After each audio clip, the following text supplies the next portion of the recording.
Hello dear students, आप इस video में खाद्य श्रृंखला के बारे में पढ़ेंगे। खाद्य श्रृंखला एक विशिष्ट प्रकार का भोजन क्रम संबंध होता है। इसमें आप डेफिनेशन देख सकते हैं। ऊर्जा के स्थानांतरण के विभिन्न पोषी स्तरों के जीवों के पारस्परिक संबंधों को प्रदर्शित करता है। ऐसे रैखिक क्रम को खाद्य श्रृंखला फूड चेन कहते हैं। इसमें ऊर्जा का प्रवाह एक ही दिशा में होता है। खाद्य श्रृंखला में जीवधारियों की संख्या सीमित होती है। जैसे आप देख रहे हैं, उत्पादक में हमेशा हरे पेड़ पौधे आएंगे और जब हरे पेड़ पौधे चूहे के द्वारा खाए जाएंगे तो पौधे से ऊर्जा का स्थानांतरण चूहे की ओर होगा और चूहा आपका प्राथमिक उपभोक्ता है, क्योंकि वह सर्वाहारी हर्बीवोरस होता है, इसीलिए वह प्राथमिक उपभोक्ता या शाकाहारी में आता है। शाकाहारी चूहा या शाकाहारी जीव जब किसी द्वितीयक या सेकेंडरी कंज्यूमर के द्वारा ग्रहण किए जाते हैं तो प्राथमिक उपभोक्ता की ऊर्जा द्वितीयक उपभोक्ता के पास जाती है और द्वितीयक उपभोक्ता जो होता है वो तृतीयक उपभोक्ता के द्वारा ग्रहण किया जाता है। इस प्रकार से पौधे की ऊर्जा टॉप कंज्यूमर या टर्सरी कंज्यूमर के पास पहुंच जाती है। इस प्रकार के ऊर्जा स्थानांतरण का क्रम या संबंध जो लाइनियर हो, एक दिशीय हो, उसे फूड चेन कहते हैं। यहाँ पर आप देख रहे हैं फूड वेब, खाद्य जाल। पारितंत्र के जीव में भोज्य पदार्थों तथा ऊर्जा का स्थानांतरण खाद्य श्रृंखला कहलाता है। खाद्य श्रृंखलाएं जो होती हैं, यहाँ पर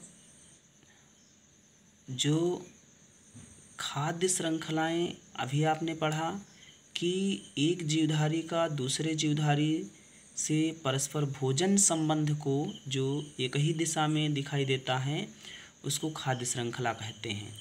लेकिन जब यही खाद्य श्रृंखलाएं एक दूसरे से इंटरकनेक्ट हो जाती हैं, इंटरेक्शन करती हैं और एक जाल बना लेती हैं जिसमें यह निश्चित नहीं होता है कि ऊर्जा इसी रास्ते से जाती है। ऊर्जा की दिशा तो एक ही होती है, लेकिन वह भिन्न भिन्न रास्ते से होकर के जाती है। तो इस प्रकार के बने हुए वेव या जाल को फूड वेव या खाद्य जाल कहते हैं। इसमें ऊर्जा का प्रवाह एक ही दिशा में होते हुए भी अनेक रास्तों से होकर गुजरता है। जैसे घास को टिड्डी भी खा सकती है, खरगोश भी खा सकता है और बकरी भी खा सकती है, लेकिन टिड्डी को चूहा नहीं खाता है, क्योंकि चूहा शाकाहारी है। तो टिड्डी को मेढक खा सकता है और सांप खा सकता है। फिर उधर टिड्डी को डायरेक्ट सांप खा सकता है और फिर अगर उस टिड्डी को मेढक ने खाया तो मेढक को सांप खा सकता है। मीन्स जिस घास को टिड्डी ने खाया उसकी ऊर्जा डायरेक्ट सांप टिड्डी को खा कर ले सकता है, या फिर उस टिड्डी को मेढक खाए और फिर मेढक को सांप कह करके उसी घास की ऊर्जा को ग्रहण कर सकता है। ऊर्जा वहीं पर जाती है, रास्ते बदल जाते हैं।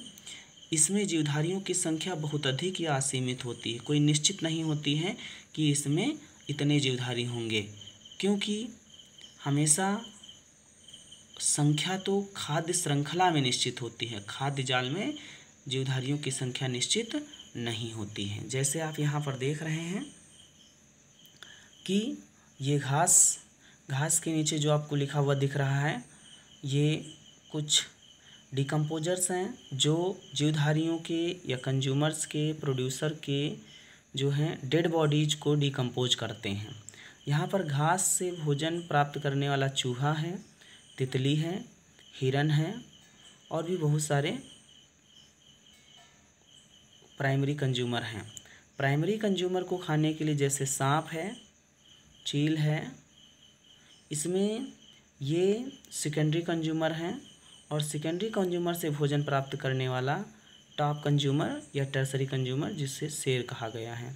तो इस प्रकार से खाद्य जाल में आप देख रहे हैं कि भोजन की दिशा या रास्ता निश्चित नहीं है। यहाँ पर भोजन की जो ऊर्जा है वो जा तो एक ही दिशा में रही है, लेकिन भिन्न भिन्न रास्तों से होकर के। तो इस प्रकार से इकोसिस्टम पिरामिड को जानने के लिए, या अगर आपको पिरामिड के बारे में वीडियो चाहिए तो इस पर कमेंट करके बताएं, हम आपके लिए उस वीडियो को प्रिपेयर करेंगे। Thanks for watching.